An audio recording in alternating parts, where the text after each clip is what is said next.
Right now, as you listen to this, a massive 18-wheeler is rolling down a highway near you. To most people, it just looks like a dirty, noisy truck, moving boxes from point A to point B, a low margin. Brutal, exhausting business. But that assumption is completely wrong. Behind that steering wheel lies one of the most profitable, aggressive, and clever financial engines ever built in America. A system that turned simple haulers into multi-billion-dollar empires, extracting wealth from practically every single item you buy. In 1969, a farmer from Arkansas named Johnny Bryan took a massive gamble. He sold everything he owned, bought 5 used trucks, and started hauling rice hulls. Everyone thought he was crazy. The industry was crowded, fuel was expensive, and giant logistics companies dominated the roads.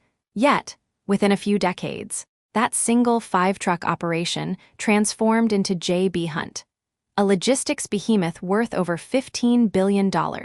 How did this happen? How do companies that simply drive vehicles on public roads manage to print billions of dollars in net cash year after year? The answer isn't just about driving faster. It's about a series of hidden structural tricks, financial loopholes, and brilliant operational hacks that almost no one outside the industry ever sees. And it all starts with a deadly trap that used to bankrupt thousands of truckers every single year. For decades, the traditional trucking model had a catastrophic flaw. A truck driver would pick up a load, drive 800 miles, and arrive at a warehouse. But when they arrived, they had to wait, sometimes for 4 hours, sometimes for 12 hours, just for warehouse workers to unload the trailer. During those hours, the truck sat completely still. The driver wasn't making money, the company wasn't making money, and the expensive diesel engine was burning cash just idling. Then, megafleets invented a concept that changed everything. It's called drop and hook. Instead of waiting for a trailer to be unloaded, the driver pulls into a facility, unhooks the full trailer, drops it in the yard, hooks up a completely different trailer that is already loaded, and drives away in under 15 minutes. Think about what this actually means. By decoupling the expensive truck engine from the waiting process, these companies instantly doubled their asset utilization. While small, independent drivers were stuck waiting at loading docks for free, megafleets were keeping their wheels turning 24 hours a day. That single operational shift created an enormous gap in efficiency. But that was only the beginning, because keeping trucks moving created a brand new problem. Long-haul driving across thousands of miles of interstate highway causes massive wear and tear on equipment. It burns insane amounts of fuel, requires constant driver pay, and triggers high maintenance costs. So, how did the biggest trucking companies double their profits? While actually cutting their driving distance in half, they did something counterintuitive. They went to their biggest rivals, the freight rail companies, and formed a secret alliance. This strategy, known as intermodal transport, works like a magic financial machine. Instead of paying a driver to haul a container 3,000 miles across the country from Los Angeles to Chicago, a megafleet drives the trailer just 20 miles to a local rail yard. They drop the container onto a train, let the train haul hundreds of containers across the country for a fraction of the fuel cost, and then another fleet truck picks up the container on the other end for the final 10 miles, to the customer paying for the shipment. It looks like a seamless, high-end trucking service, but on the balance sheet, the trucking company just cut its biggest expenses, fuel, driver wages, and truck engine wear, by up to 60%. While charging the customer the exact same rate, they unlocked high-margin profits by barely driving the truck at all. Yet, even with rail efficiency, the trucking industry is notoriously volatile. Economic recessions hit, shipping demand crashes, and spot market shipping rates can plummet overnight. So, how do multi-billion-dollar fleets guarantee their profits, even when the rest of the economy is completely collapsing? Here lies one of the most brilliant business strategies in corporate finance: dedicated contract carriage.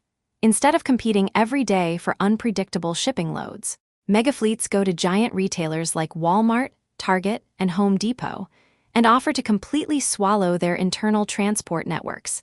They tell these megacorporations, "Do not buy your own trucks. Do not hire your own drivers. Let us handle it all." In exchange, They sign exclusive 5 to 10-year contracts. These aren't ordinary contracts, they include strict minimum payment clauses. That means, whether the economy is booming or suffering through a massive downturn, the retail giant must pay the trucking company a fixed multi-million-dollar fee every single month, just for reserving the fleet's capacity. This completely flips the financial risk. The corporate client absorbs the market volatility, while the trucking company sits back, collecting guaranteed, predictable cash flow like a landlord collecting rent. But wait, what happens when fuel prices suddenly skyrocket, when diesel prices surge? Shouldn't that wipe out all these guaranteed margins? Here is where the financial engineering gets truly mind-blowing. Most people assume rising fuel prices hurt trucking companies, but for megafleets, rising fuel prices can actually make them more profitable. How is that possible? Through a mechanism called the fuel surcharge. When oil prices jump, fleets automatically pass the added cost directly to their shippers through standardized surcharge formulas. But here's the hidden secret. These surcharge formulas are calculated based on national average retail fuel prices. A small, independent trucker goes to a public gas station and pays full retail price for diesel. But a multi-billion-dollar fleet buys hundreds of millions of gallons of fuel directly from refineries at massive wholesale discounts, or through secret rebate deals with national truck stop chains. So, when retail fuel prices rise, the surcharge money collected from the client goes up significantly, but the actual fuel cost for the mega fleet rises by far less. They turn a volatile operational cost into a backdoor profit center. And yet, all of these strategies rely on one crucial asset that is becoming harder and harder to manage: human drivers. This brings us to the most controversial and lucrative engine driving the trucking industry today.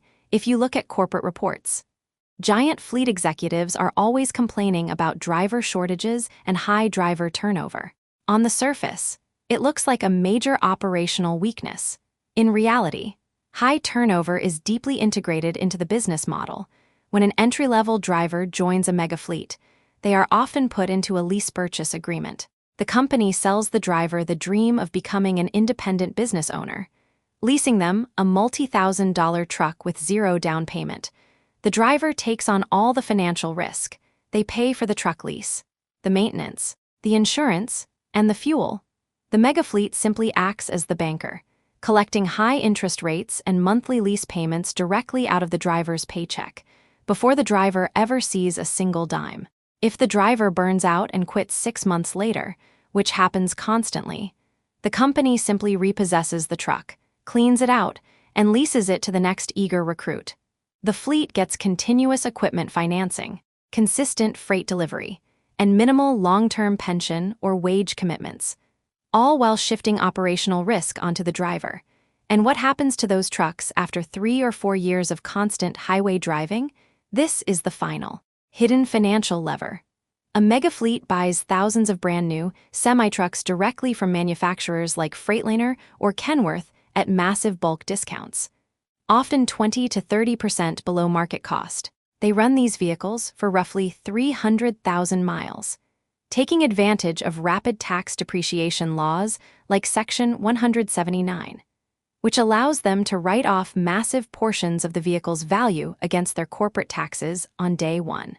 Then, just as expensive major maintenance repairs are about to start, the company sells those used trucks back into the secondary market, often to the very same independent drivers trying to start their own businesses, because they bought the trucks at huge wholesale discounts and wrote off the value on their tax returns.